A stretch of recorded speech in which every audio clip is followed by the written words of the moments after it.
नमस्कार। ओडिया खबर 360 को आपण मानकु स्वागत। पवित्र उत्कल दिवस अवसर में आपण समस्त को अनेक अनेक शुभेच्छा और शुभकामना। कोटियारे ओडिया विलोप पाई आंध्रर षड्यंत्र टंका लोभ देखाई छात्र छात्री को टाणी नेउछि ओडिशा।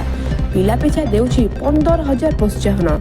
विवादीय कोटिया पंचायत और आखपाख अंचल पूरा ओडिया भाषा को विलोप पाई आंध्र सरकार चक्रांत आरंभ करिछि।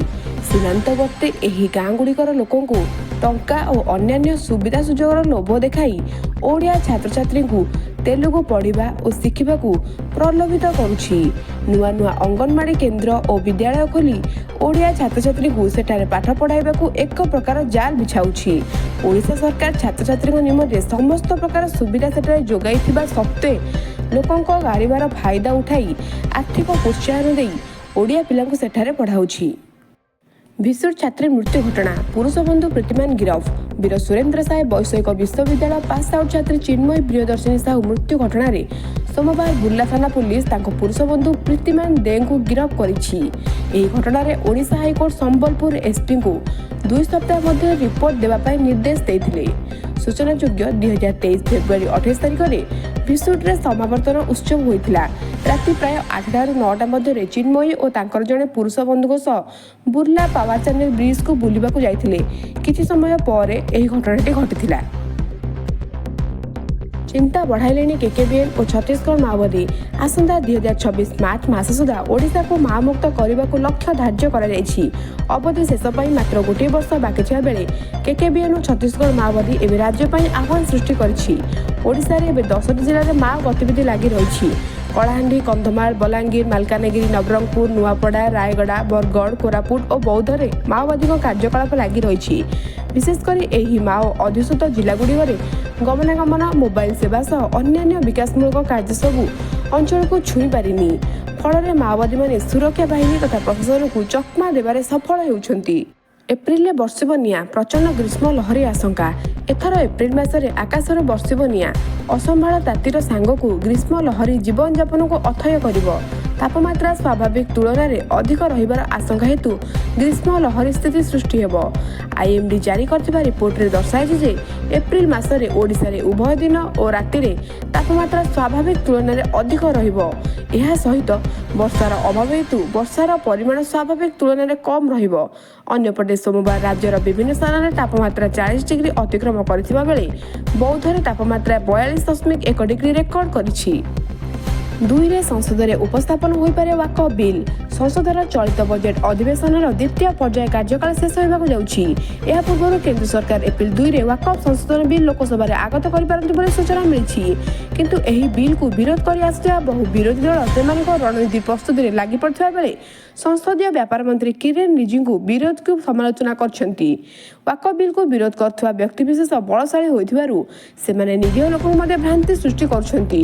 वाकफ संशोधन विधेयक गरीब मुसलमान पिला और महिला हित में रही। से कहते जे एही बिल वाकफ बोर्ड संपत्ति परिचालना मामला रे उत्तरदायी रहिबा सहित बोर्ड पारदर्शिता सुनिश्चित करिवो। एही बिल माध्यम केंद्र सरकार साधारण लोकଙ୍କ कल्याण सुनिश्चित करने को चाहते बोली केंद्र मंत्री कहते। सरकार को ऊपर बर्षिला कांग्रेस। राज्यर सीमा और महिला असुरक्षित। राज्य में आईन श्रृंखला स्थिति विपर्यस्त कारणरू सीमा व्यवस्था असंभाल। असुरक्षित महिला को सुरक्षा देवा बदल पुलिस लगाई सरकार गणतंत्र को हत्या करछंती। अन्यपक्षे ट्रिपल इंजिन आंध्र को डबल इंजिन ओडिशा सरकार कोटिया को यौतुक देवा जाउछंती बोली अभियोग करछि कांग्रेस।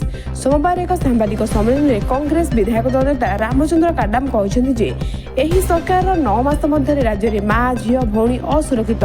सबु जिले में महिला निर्यातना बढ़ी चली। छात्री माने गर्भवती होउछंती। एहाको विरोध करी 27 तारिख में कांग्रेस दल विधानसभा घेराव बेले पुलिस मात्राधिक कार्यानुष्ठान ग्रहण करिछि। पूर्व सरकार समय रे बीजेपी आंदोलन करिछि। विधानसभा रे डाली चपल फिंगिबा सह घंट पिटिछि।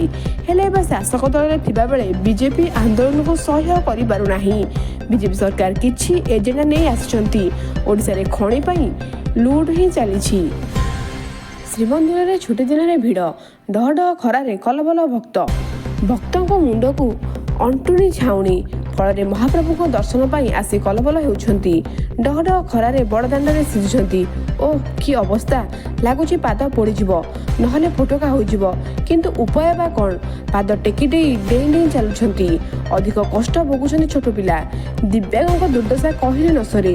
ସୋମବାର ଏମିତି ହୃଦୟ ବିଦାରକ ଦୃଶ୍ୟ ଦେଖିବାକୁ ମିଳିଥିଲା ଶ୍ରୀମନ୍ଦିର ନିକଟରେ। ପ୍ରଶାସନ ଯେତିକି ସେଟ୍ ବା ଛାଉଣି କରିଛି ତାହା ସମୁଦ୍ରକୁ ସଂଖ୍ୟା ସଦୃଶ। ଶନିବାର ରବିବାର ପରେ ସୋମବାର ଛୁଟି ଦିନ ଥିବାରୁ ଲମ୍ବା ଲାଇନରେ ଖରାରେ ଦୀର୍ଘ ସମୟ ଛିଡ଼ା ହୋଇଥିଲେ ଭକ୍ତ। ମୋଟାମୋଟି ଶ୍ରଦ୍ଧାଳୁଙ୍କୁ ମନ୍ଦିର ବାହାରେ ଏବଂ ଭିତରେ ସର୍ବନିମ୍ନ ମୌଳିକ ସୁବିଧା ଯୋଗାଇ ଦେବାରେ ବିଫଳ ହୋଇଛି ରାଜକିଶୋରଙ୍କ ଶେଷକୃତ୍ୟ ସମ୍ପନ୍ନ। ଅରୁଣାଚଳ ପ୍ରଦେଶ ତାୱାଙ୍ଗଠାରେ ବିହାର ରେଜିମେଣ୍ଟର 6ଠ ବାଟାଲିୟନ ହାବିଲଦାର କେନ୍ଦୁଝର ସଦର ବ୍ଲକ ନୂଆଗାଁର ବୀରପୁତ୍ର ରାଜକିଶୋର ମୁଣ୍ଡା କର୍ତ୍ତବ୍ୟ ସମ୍ପାଦନ କରୁଥିବା ବେଳେ ଗତ ମାର୍ଚ୍ଚ 29 ତାରିଖରେ ଶହୀଦ ହୋଇଛନ୍ତି।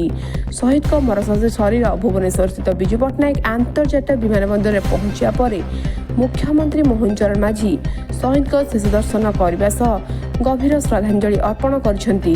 ଅପରାହ୍ନରେ ଶହୀଦଙ୍କ ମରଶରୀର କେନ୍ଦୁଝରରେ ପହଞ୍ଚିବା ପରେ ପ୍ରଥମେ ଜିଲ୍ଲାପାଳଙ୍କ କାର୍ଯ୍ୟାଳୟ ପରିସରରେ ଜିଲ୍ଲାର ଅବସରପ୍ରାପ୍ତ ସେନା କର୍ମଚାରୀ, ଜିଲ୍ଲା ପ୍ରଶାସନିକ ଅଧିକାରୀ ଓ ଜନସାଧାରଣ ବହୁ ସଂଖ୍ୟାରେ ଉପସ୍ଥିତ ରହି ଶ୍ରଦ୍ଧାଞ୍ଜଳି ପ୍ରଦାନ କରିଥିଲେ। ବାଣୀବିହାର ଛାତ୍ର ମୃତ୍ୟୁ ଘଟଣା ଏଆଇଡିଏସ୍ଓ ପକ୍ଷରୁ ଉଚ୍ଚସ୍ତରୀୟ ତଦନ୍ତ ଦାବି। ଉତ୍କଳ ବିଶ୍ୱବିଦ୍ୟାଳୟ ହଷ୍ଟେଲରେ ପିଜି ଦ୍ୱିତୀୟ ବର୍ଷ ଜଣେ ଛାତ୍ରଙ୍କ ସନ୍ଦେହଜନକ ମୃତ୍ୟୁ ଘଟଣାରେ ଏଆଇଡିଏସ୍ଓ ପକ୍ଷରୁ ଗଭୀର ଶୋକ ପ୍ରକାଶ କରାଯାଇଛି। ସଂଗଠନର ରାଜ୍ୟ ସଭାପତି ସୋମନାଥ ବେହେରା ଓ ସମ୍ପାଦକ ସିଦ୍ଧାର୍ଥ ରଥ ଏକ ପ୍ରେସ୍ ବାର୍ତ୍ତା ମାଧ୍ୟମରେ ଏହି ଘଟଣାର ଗଭୀର ଶୋକ ବ୍ୟକ୍ତ କରିବା ସହିତ ଏହି ଘଟଣାର ଉଚ୍ଚସ୍ତରୀୟ ନିରପେକ୍ଷ ତଦନ୍ତ କରିବା ପାଇଁ ଦୃଢ଼ ଦାବି କରିଛନ୍ତି। ଏଠାରେ ଉଲ୍ଲେଖଯୋଗ୍ୟ ଯେ ସମଗ୍ର ରାଜ୍ୟର ବିଭିନ୍ନ ପ୍ରାନ୍ତରୁ ଏପରିକି ରାଜ୍ୟ ବାହାରୁ ଉଚ୍ଚଶିକ୍ଷାର ବହୁ ସ୍ୱପ୍ନ ନେଇ ବାଣୀବିହାରକୁ ଆସୁଥିବା ଛାତ୍ରଛାତ୍ରୀଙ୍କୁ ସୁରକ୍ଷା ଓ ନିରାପତ୍ତା ଯୋଗାଇ ଦେବାର ଦାୟିତ୍ୱ ହେଉଛି ସରକାରଙ୍କର ଏବଂ ଉତ୍କଳ ବିଶ୍ୱବିଦ୍ୟାଳୟ କର୍ତ୍ତୃପକ୍ଷଙ୍କର। ମାତ୍ର ଏହି ଘଟଣାରୁ ଏହା ସ୍ପଷ୍ଟ ଯେ ବିଶ୍ୱବିଦ୍ୟାଳୟ କର୍ତ୍ତୃପକ୍ଷ ଏଥିରେ ସମ୍ପୂର୍ଣ୍ଣ ବିଫଳ ହୋଇଛନ୍ତି ବୋଲି ସଂଘ ପକ୍ଷରୁ ଅଭିଯୋଗ ହୋଇଛି। ଓଡ଼ିଶା ଦିବସରେ ବରପୁତ୍ରଙ୍କୁ ଅଣଦେଖା, ଜଙ୍ଗଲ ଭିତରେ ଭକ୍ତ କବି। କୁଆଡ଼େ ଗଲା ଓଡ଼ିଆ ଅସ୍ମିତା? ଆଜ୍ଞା ହଁ, ରୂପାଲି ଛକ ରମାଦେବୀ ମହିଳା ବିଶ୍ୱବିଦ୍ୟାଳୟ ଓ ୟୁନିଟ୍ 9 ବାଳିକା ଉଚ୍ଚ ବିଦ୍ୟାଳୟ ପ୍ରାଚୀରକୁ ଲାଗି ଭକ୍ତ କବି ମଧୁସୂଦନ ରାଓଙ୍କ ପ୍ରତିମୂର୍ତ୍ତି ପ୍ରତିଷ୍ଠା ହୋଇଛି। ମାତ୍ର ଏହି ପ୍ରତିମୂର୍ତ୍ତି ଅଞ୍ଚଳ ଡ୍ରେନ୍ ପାଣି ବଳୟ ଓ ଅନାବନା ଜଙ୍ଗଲ ଭିତରେ ରହିଛି। ଗତ ପ୍ରବାସୀ ଭାରତୀୟ ସମ୍ମିଳନୀ ସମୟରେ ନୀଳ କପଡ଼ା ଘୋଡ଼ାଇ କାମ ଚାଲିଛି ବୋଲି ଲେଖି ସରକାର ଦାୟିତ୍ୱ ସାରି ଦେଇଥିବା ବେଳେ ଏପର୍ଯ୍ୟନ୍ତ ଏହି ଅଞ୍ଚଳ ସଫେଇ ହେଲା ନାହିଁ। ସଂସ୍କୃତି ବିଭାଗ, ବିଏମ୍ସି, ବିଡିଏର ବି ନଜର ପଡ଼ୁନି ଏହି ପ୍ରତିମୂର୍ତ୍ତି ଉପରେ ଓ ଲୋକଙ୍କ ସରକାର ବୋଲି ପ୍ରଚାର କରି ଆସୁଥିବା ବିଜେପି ସରକାର, ଯିଏକି ଓଡ଼ିଆ ଅସ୍ମିତାକୁ ଆଧାର କରି କ୍ଷମତାକୁ ଆସିଛି, ଏଠି ତାର ଓଡ଼ିଆ ଅସ୍ମିତା କୁଆଡ଼େ ଯାଇଛି?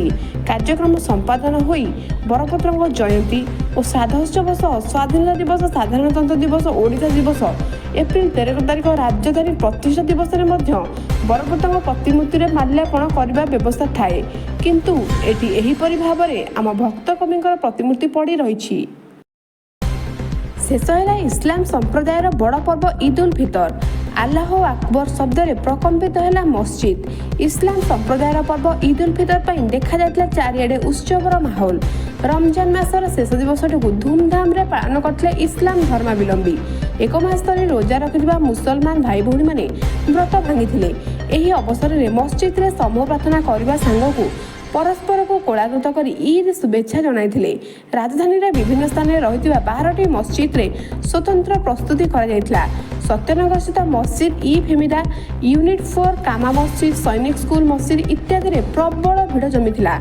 ଏହା ଥିଲା ଆଲ୍ଲାହଙ୍କ ନିକଟରେ ନିଜକୁ ସମର୍ପଣ କରିବାର ସ୍ୱତନ୍ତ୍ର ଅବସର। ମଙ୍ଗୁଳି ରେଳ ଦୁର୍ଘଟଣା, ସରିଲା ଟ୍ରାକ୍ ମରାମତି, ଗଡ଼ିଲା ଟ୍ରେନ୍। ଚୌଦ୍ୱାର ନିକଟ ମଙ୍ଗୁଳି ଚୌଦ୍ୱାର ପାସେଞ୍ଜର ହଲ୍ଟ ନିକଟରେ ରବିବାର ଦିନ କାମାକ୍ଷା ଏକ୍ସପ୍ରେସ୍ ଲାଇନଚ୍ୟୁତ ହେବା ଫଳରେ ଉକ୍ତ ଟ୍ରାକ୍ରେ ଦୀର୍ଘ 20 ଘଣ୍ଟା ଧରି ରେଳ ଚଳାଚଳ ବନ୍ଦ ହୋଇଯାଇଥିଲା।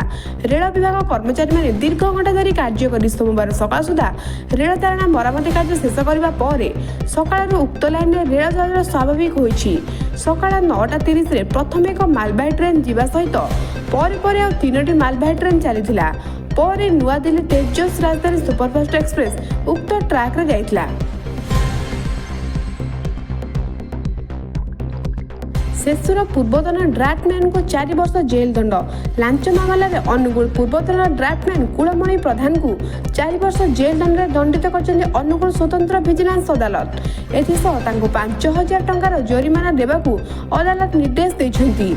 घरोई विद्युत संजोग पर से जड़े उपभोक्ता को 5,000 टंका लांच मागिथिबा नै अभियोग होइतिला। संपृक्त व्यक्ति विजिलेंस द्वारस्थ होइतिले और लांच नेबा बेले कुलमणि प्रधान को विजिलेंस करथिला। एही मामलारे अदालत राय आसिया परे तांको जेल हाजत को पठाई दियाइछि। सेहिपरि तांकर पेंशन बंद करबाकू मध्ये विजिलेंस चिट्ठी लिखिछि। 2024-25 आर्थिक वर्ष में नंदनकानन इतिहास रेकर्ड 25.37 कोटी राजस्व संग्रह। 2024-25 आर्थिक वर्ष में नंदनकानन को रेकर्ड संख्यक परिदर्शक बुलिबाकू आसिथिला बेले राजस्व संग्रह भी रेकर्ड करिछि। पूर्व आर्थिक वर्ष गुड़िक तुलन में चलित आर्थिक वर्ष में रेकर्ड 25.37 कोटी राजस्व संग्रह होइथिबा उपनिदेशक सनत नारायण सूचना देइछन्ति। एथिसह ए वर्ष 29,52,097 जन परिदर्शक आछन्ति, जहाँ नंदनकानन इतिहास में सर्वोच्च रेकर्ड।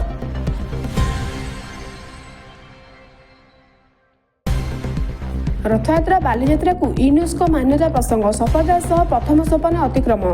महाप्रभु रथयात्रा एवं बालीयात्रा को विश्व सांस्कृतिक ऐतिह्य मान्यता प्रदान नहीं प्रथम सोपान सफलता सह अतिक्रम करिसेंती। यूनेस्को मान्यता सकाशे प्रथम केंद्र संस्कृति मंत्रालय अधीनस्थ संगीत नाटक एकाडेमी जातीय ऐतिह्य तालिकाभुक्त होगाकू पड़ुथिबा बेले सोमवार विधिवत भाव यही तालिकाभुक्त होइछि रथयात्रा एवं बालीयात्रा। आवेदन शेष तारीख मार्च 31 तारीख थिबा बेले श्रीमंदिर प्रशासन पक्षरु एवं कटक बीएमसी पक्षरु समय नामांकन पत्र दाखल होइथिला। गजपति महाराजा दिव्यसिंह मार्गदर्शन तथा मुख्य शासन सचिव परामर्श अनुसार श्रीमंदिर मुख्य प्रशासक नेतृत्व में कम अवधि मध्य समस्त प्रस्तुति होता बेले महाप्रभु सेवक मैंने आकुंठतार सहयोग प्रदान कर विदेशी ऋण भार 717.9 बिलियन डॉलर को वृद्धि। विदेशी ऋण भार में भारत बुड़ीबारे लगी क्रमागत भाव देश उपर बोझ बढ़ी चली। 2024 डिसेम्बर सुधा देश 717.9 बिलियन डॉलर ऋण करिछि। यह गत वर्षर समान अवधि तुलन में 10.7% अधिक। सेहीपरि 2024 सेप्टेम्बर तुलन में एही मोट ऋण राशि 0.7% वृद्धि पाइथिबा बेले सेतेबेले विदेशी ऋण 712.7 बिलियन डॉलर थिला। 2024 डिसेम्बर में विदेशी ऋण एवं जीडीपी अनुपात 19.1% थिला। अर्थ मंत्रालय पक्षर यही सूचना दिया। मंत्रालय पक्षर कहुଯାଇଛି मूल्यांकन प्रभाव विदेशी ऋण वृद्धि पाई। टंका एवं अन्य मुद्रा तुलन में डॉलर मजबूत होबारु एपरि होइछि। एथिजोगु 2024 डिसेम्बर शेष होइतिबा त्रैमासिक विदेशी ऋण 12.7 बिलियन डॉलर वृद्धि पाइथिला। मूल्यांकन प्रभाव बिना एही अवधि में विदेशी ऋण 17.9 बिलियन डॉलर थिला। ऑलिवर लेंग गण अंडादान पर्व शेष। द्वितीय पर्यायर 2 लाख ऊर्ध्व अंडादान। ऋषिकुल्या मुहाण में द्वितीय पर्याय गण अंडादान शेष होइछि। 6 दिन में 2,05,799 गोटी माँ कइंछ गण अंडादान करिथिबा जणा पड़िछि। प्रथम पर्यायर 6,98,718 सामूहिक गण अंडादान करथिबा बेले द्वितीय पर्याय प्रथम पर्याय मिसे 9,04,517 माँ कइंछ समुद्रर नील जलराशि मध्य बेलाभूमि उपरकू उठी आसी रेकर्ड संख्यक गण अंडादान करिथिबा वन विभाग अधिकारी दिव्यशंकर बेहेरा कहते। चलित वर्ष गण अंडादान को नहीं वन विभाग, पर्यटक, परिवेशित और स्थानीय अंचलवासी मध्य खुशीर लहरी खेली जाइछि। ओडिशा सीमांत में काया विस्तार करुछि बंगला। ओडिशार मातृभाषा ओडिया, किंतु ओडिया साहित्य को उज्जीवित पाई ओडिशार महामनीषी बलिष्ठ अवदान आजिर दिन में बाट हुड़ुछि। धीरे धीरे पश्चिमबंग उपर ओडिशा सीमांत अंचलवासी निर्भरशील हेउथिबा बेले ओडिया भाषा को ठेली देई बंगला भाषा ओडिशा सीमांत रे तार काया विस्तार करिया भली घटना दिन को दिन समस्त को व्यथित करिछि। सबु देखि प्रशासन चुप रहिबा, प्रशासनिक क्षेत्र में बंगला भाषा को अनुकंपा देखाउथिबा अभियोग होइछि। 15 अक्टोबर 1954 में ओडिशा रे समस्त सरकारी बेसरकारी कार्यालय रे ओडिया भाषार व्यवहार नहीं आईन को मंजूरी मिलिला। इतिमध्य एही आईन को बहु वर्ष बीती जाइतिले मध्य एबे मध्य सबु क्षेत्र में ओडिया लेखा बाटबणा होई रहितबा देखिबाकू मिलिछि। एही भली समय रे धीरे धीरे बंगला भाषा ओडिशा रे निजर राजनीति आरंभ कर देइतबा देखिबाकू मिलिछि। भारत में सोमवार गढ़ी प्रथम हाइड्रोजेन चालित ट्रेन। हरियाणार जींद सोनीपत रूट्रे एहार परीक्षण करा जायछि। दिल्ली डिविजनर एही 89 किलोमीटर रूट्रे प्रथम थर पर हाइड्रोजन ट्रेन नियमित चलाचल करिवो। एही श्रेणी ट्रेन चेन्नई स्थित आईसीएफ द्वारा प्रस्तुत करा जायतिला बेले घंटा प्रति 110 किलोमीटर बेगरे गति कर क्षमता रही। यह छड़ा अन्य ट्रेन तुलन में परिवेश अनुकूल हेबो बोली कहा जायछि। 1200 अश्वशक्ति संपन्न एही ट्रेन रे मोट 8टी यात्रीवाही बगी एवं हाइड्रोजन परिवहन पई 2टी बगी रहिबो, जेउथिरे एका सांगरे 2638 जन यात्री यात्रा करिपरिबे। यह शब्द प्रदूषण मध्ये यथेष्ट कम रहिबो।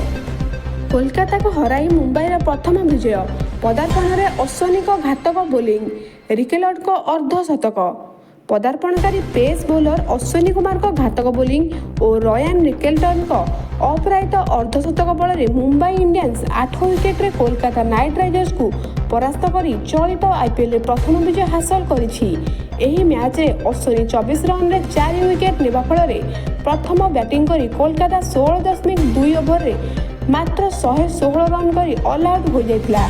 जवाब रे मुंबई इंडियंस 12.5 ओवर रे मात्र 2 विकेट रे हराई 121 रन करने सहजरे विजय हासिल कर।